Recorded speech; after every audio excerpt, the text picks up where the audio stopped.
ನಾನು ಬಂಗಾಳದಲ್ಲಿ ವಿಧಾನಸಭಾ ಚುನಾವಣೆಗಳನ್ನು ವರದಿ ಮಾಡುತ್ತಾ ರಾಜ್ಯದಾದ್ಯಂತ ಪ್ರಯಾಣಿಸುತ್ತಿದ್ದೇನೆ.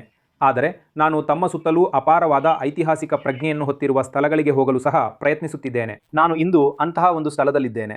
ಪ್ರಸಿದ್ಧ ಬಂಗಾಳಿ ಕಾದಂಬರಿಕಾರ ಶರತ್ಚಂದ್ರ ಚಟ್ಟೋಪಾಧ್ಯಾಯ ಅವರ ಪೂರ್ವಜರ ಮನೆ. ಈಗ ಶ್ರೀ ಚಟ್ಟೋಪಾಧ್ಯಾಯರು ತಮ್ಮ ಜೀವನದ ಸುಮಾರು 12 ವರ್ಷಗಳನ್ನು ಈ ಸ್ಥಳದಲ್ಲಿ ಕಳೆದರು. ಮತ್ತು ನಮ್ಮಲ್ಲಿ ಹೆಚ್ಚಿನವರಿಗೆ ಈ ಸ್ಥಳವು the heartbreak of Devdas ಬರೆದ ವ್ಯಕ್ತಿಯ ಪುಣ್ಯಕ್ಷೇತ್ರವಾದರೂ ಇಲ್ಲಿ ನಿಂತಾಗ ಅವರು ಕೇವಲ ಪ್ರೇಮ ಕಥೆಗಳ ಬರಹಗಾರರಾಗಿರಲಿಲ್ಲ ಎಂಬುದು ನಿಮಗೆ ಅರಿವಾಗುತ್ತದೆ. ಅವರು ತಮ್ಮ ಕಾಲದ ಅತ್ಯಂತ ರಾಜಕೀಯ ಕಾದಂಬರಿಕಾರರಾಗಿದ್ದರು. ಅವರು ಹೌರಾ ಜಿಲ್ಲಾ ಕಾಂಗ್ರೆಸ್ನ ಅಧ್ಯಕ್ಷರಾಗಿದ್ದರು.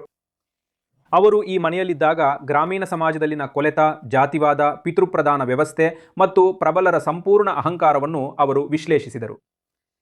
ಈಗ ಈ ಎಲ್ಲ ಸ್ಥಳಗಳಲ್ಲಿ ಅವರು ಮಾಡಿದ್ದರಲ್ಲಿ, ಅವರು ಬರೆದಿದ್ದರಲ್ಲಿ ಅವರು ಮಾನವ ಘನತೆಯನ್ನು ಹುಡುಕಿದರು.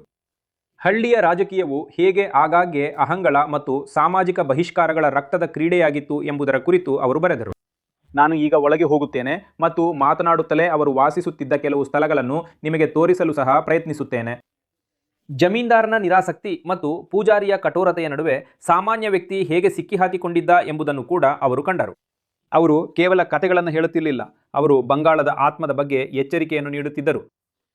ನಾನು ಅವರು ಇದ್ದ ಕೆಲವು ಸ್ಥಳಗಳನ್ನು ನಿಮಗೆ ತೋರಿಸಿಬಿಡುತ್ತೇನೆ. ಇದು ಅವರು ಇರುತ್ತಿದ್ದ ಸ್ಥಳಗಳಲ್ಲಿ ಒಂದು.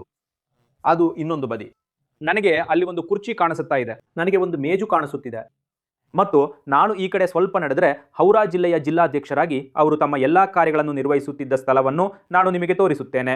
ನಿಮಗೆ ಇದನ್ನು ತೋರಿಸುವ ಮೊದಲು ನಾನು ಸ್ವಲ್ಪ ಅಲ್ಲಿಗೂ ಹೋಗುತ್ತೇನೆ.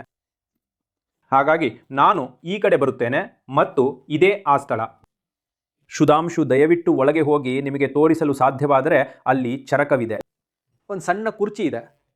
ಕಾಂಗ್ರೆಸ್ನ ಜಿಲ್ಲಾಧ್ಯಕ್ಷರಾಗಿ ಅವರು ತಮ್ಮ ಎಲ್ಲ ಚಟುವಟಿಕೆಗಳನ್ನು ನಡೆಸುತ್ತಿದ್ದುದು ಅಲ್ಲಿಯೇ.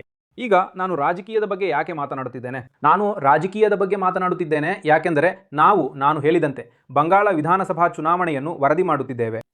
ಮತ್ತು ನಾವು ಬಂಗಾಳ ವಿಧಾನಸಭಾ ಚುನಾವಣೆಯನ್ನು ವರದಿ ಮಾಡುವಾಗ ಏನಾಗುತ್ತಿದೆ ಎಂದರೆ ಬಹಳಷ್ಟು ಕಿತ್ತಾಟಗಳು ನಡೆಯುತ್ತಿವೆ. ಟಿಎಂಸಿ ಮತ್ತು ಬಿಜೆಪಿ ಎರಡ ನಡುವೆ ಬಹಳಷ್ಟು ರಾಜಕೀಯ ವಾಕ್ಚಾತುರ್ಯ ಹೀಗೆಯೇ ಮುಂತಾದವುಗಳು ನಡೆಯುತ್ತಿವೆ. ಬಹುಶಃ ಈ ಎಲ್ಲದರಲ್ಲೂ ಕಳೆದು ಹೋಗಿರುವುದು ಸಾಮಾನ್ಯ ವ್ಯಕ್ತಿಯ ಸಮಸ್ಯೆ. ಈಗ ನಾನು ಬಂಗಾಳದಾದ್ಯಂತ ಓಡಾಡಿದ್ದೇನೆ. ನಾನು ಅತ್ಯಂತ ಬಡತನದಿಂದ ಕೂಡಿದ ಸ್ಥಳಗಳಿಗೆ ಹೋಗಿದ್ದೇನೆ. ಬಹಳಷ್ಟು ಅಭಿವೃದ್ಧಿಯ ಅಗತ್ಯವಿರುವ ಸರ್ಕಾರಿ ಯೋಜನೆಗಳು ವಾಸ್ತವವಾಗಿ ನೆಲಮಟ್ಟದಲ್ಲಿ ಕಾರ್ಯಗತವಾಗಬೇಕಾದ ಅಗತ್ಯವಿರುವ ಜನರಿದ್ದಾರೆ ಎಂಬುದನ್ನು ನಾನು ನೋಡಿದ್ದೇನೆ ಮತ್ತು ಅದು ಆಗುತ್ತಿಲ್ಲ. ಈಗ ಶ್ರೀ ಅವರು ಇದ್ದಿದ್ದರೆ, ಚಟ್ಟೋಪಾಧ್ಯಾಯ ಅವರು ಬದುಕಿದ್ದರೆ ಅವರು ಬಹುಶಃ ತಮ್ಮ ಕೃತಿಗಳ ನೋಟವನ್ನು ಅದೆಲ್ಲದರ ಮೇಲೆ ಬದಲಿಸುತ್ತಿದ್ದರು. ಏಕೆಂದರೆ ಸಾಮಾನ್ಯ ವ್ಯಕ್ತಿಯನ್ನ ಸಬಲೀಕರಣಗೊಳಿಸಬೇಕಾಗಿದೆ ಎಂದು ಅವರು ನಿಜವಾಗಿಯೂ ನಂಬಿದ್ದರು. ಈಗ ಸದ್ಯಕ್ಕೆ ಅದು ನಡೆಯುತ್ತಿರುವಂತೆ ಕಾಣುತ್ತಿರಲಿಲ್ಲ ಮತ್ತು ನಾವು ಚುನಾವಣೆಗಳತ್ತ ಸಾಗುತ್ತಿದ್ದಂತೆ ಸಾಮಾನ್ಯ ವ್ಯಕ್ತಿಯ ಸಮಸ್ಯೆಗಳು ನಿಜವಾಗಿಯೂ ಮುಖ್ಯವಾಗುವ ಸಮಸ್ಯೆಗಳು ಹೆಚ್ಚು ಗಮನಕ್ಕೆ ಬರುತ್ತವೆ ಎಂದು ಆಶಿಸಬಹುದಾದ ವಿಷಯವಿದು.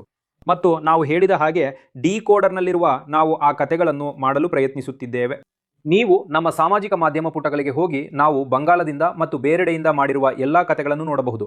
ಅಲ್ಲಿ ಈ ಚುನಾವಣೆಯಲ್ಲಿ ಜನರಿಗೆ ಮುಖ್ಯವಾಗುವ ಎಲ್ಲ ಸಮಸ್ಯೆಗಳ ಬಗ್ಗೆ ನಾವು ಮಾತನಾಡುತ್ತೇವೆ.